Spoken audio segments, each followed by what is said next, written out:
Kasi magkakilala po kami dati po. Siguro kung hindi kami nagkasama sa PBB, ano kaya ang relasyon namin? I mean, ano yung...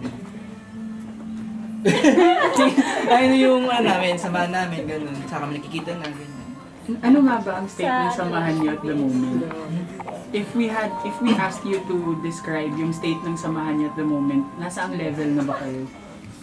Kasi sabi na rin po namin sa ibang interview, parang hindi naman din love team, ganyan. Nandun kami sa point na parang... Oo, parang titignan pa namin kung ano yung hindi pa namin alam sa isa't isa.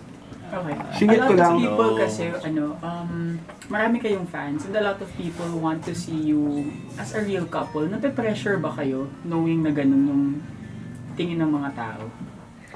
Parang do you feel pressured to be a real couple? May konting pressure kasi sa side po namin, parang ngayon na sobrang busy kami sa work. Kailangan po namin isipin na, kailangan ba natin isipin yung personal din kahit na we're focusing sa work. Pero gusto ko lang po sabihin na it comes naturally for us. So, sumasabay lang kami din sa...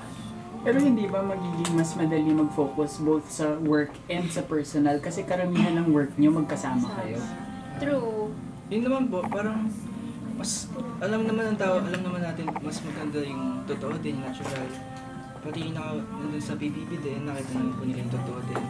Kaya sa amin, go with the flow lang kami sa nangyayari po. Masaya lang din.